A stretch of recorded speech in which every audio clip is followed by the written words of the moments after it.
Welcome back to my channel. My name is Megan and I have an endless TBR.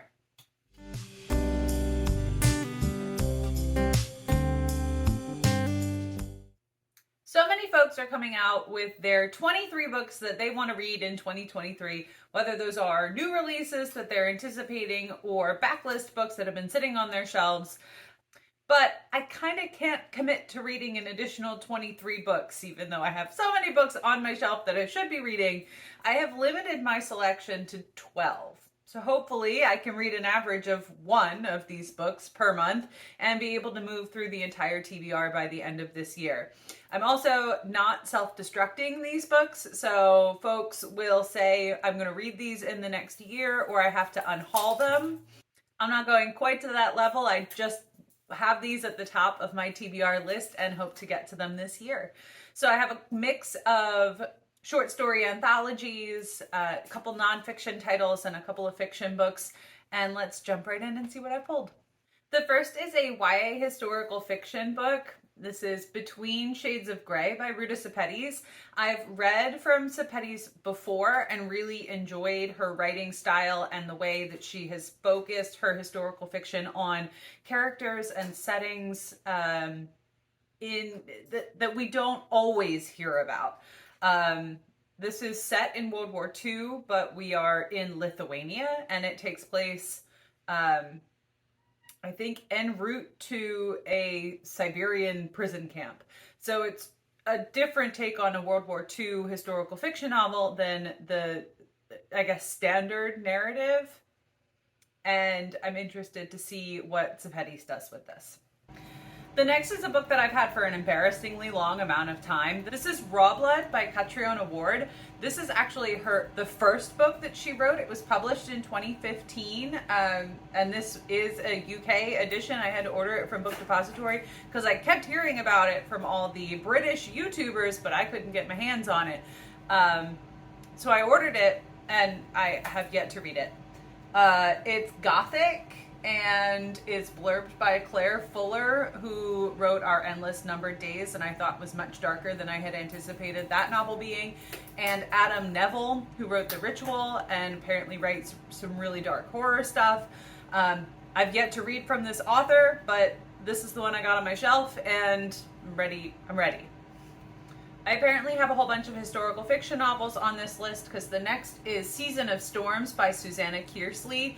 Again, this is an author I've not read yet, but I do have a couple of her novels on my shelf because I really think that I'm going to like the type of book that she writes. I just actually have to read it. This one is, I think primarily she writes dual timeline historical fiction, maybe fantasy or fantastical elements involved. This starts in 1921, featuring an infamous Italian poet. And 2 generations later, a director plans to stage a play by this infamous poet.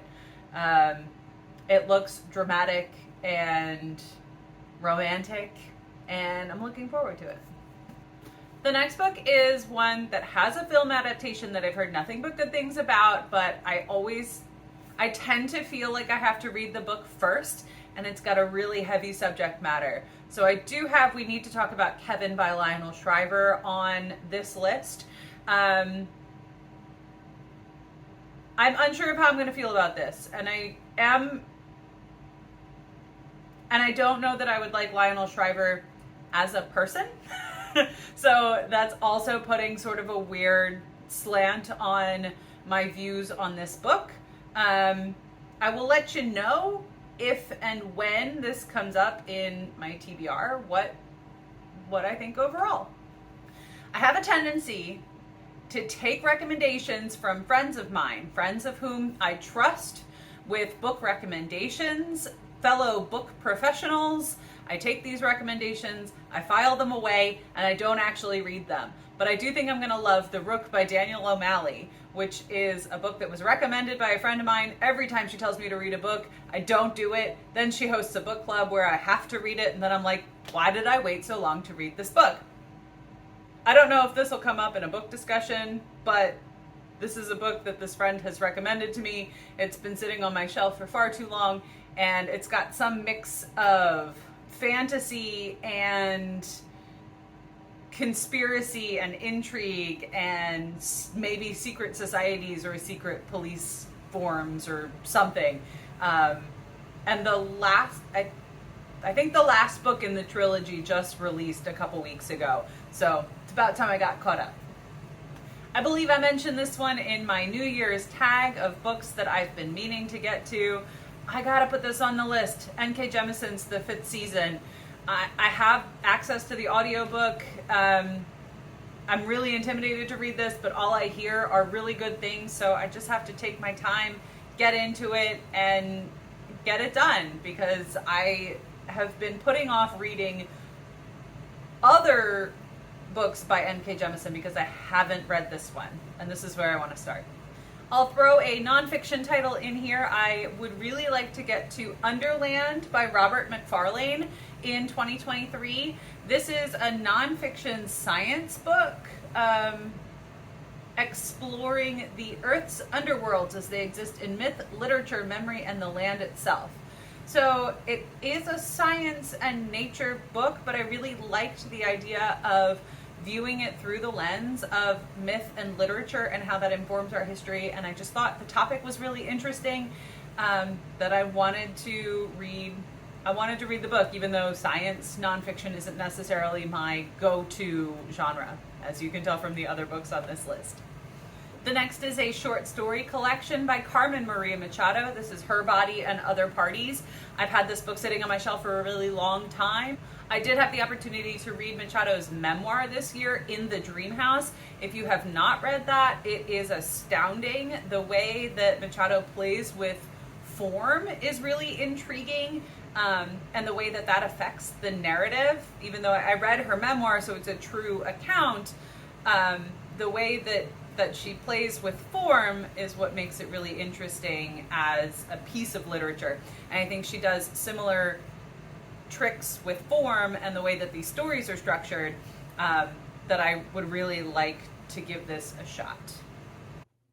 I just received notice that dinner was going to be ready in 6 minutes, so I may cut short the synopses of these books. Next on my list is East of Eden by John Steinbeck, which doesn't need a whole lot of introduction. It's a big chunky classic. I have read Of Mice and Men, but I gave up on Grapes of Wrath when I was in school. Have heard better things about this one, and we'll see what happens. It also has deckled edges, which I hate, so I may not be reading this particular copy. A fantasy book that I really hope I love, one I own more than one installment in the series, is A Natural History of Dragons, a memoir of Lady Trent by Marie Brennan. This is about a woman who is the world's preeminent dragon naturalist. So there's fantasy and science and adventures. All of the books in the series have a different type of dragon on the cover, and I thought this would be a lot of fun. Just haven't actually gotten into it. A short story collection edited by Kate Bernheimer is My Mother, She Killed Me, My Father, He Ate Me. Has a number of authors that I'm familiar with and completely unfamiliar with. This comes from a number of different fairy tale traditions, and I have read another anthology edited by Bernheimer called XO Orpheus, which looked at classic myths and their retellings, and really enjoyed that collection. So I picked this up, hoping to enjoy it just as much. It has since languished on my shelf for too long.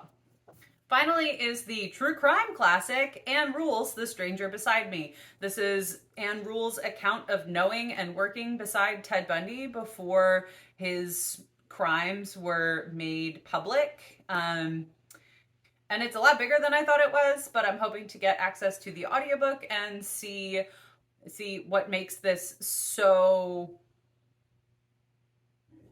long-ranging across the genre. And I will let you know. Those are the 12 books that I hope to read in 2023. I don't have a very firm course of action in the event that I do not read these books, but I am going to do my best. I will have them sitting in a prominent place on my shelves to remind me to pick them up. Do you have anything on your must-read list for 2023? Let me know in the comments below. Like this video if you liked it. Hit subscribe if you want to see more from me, and I will catch you in the next one. Bye!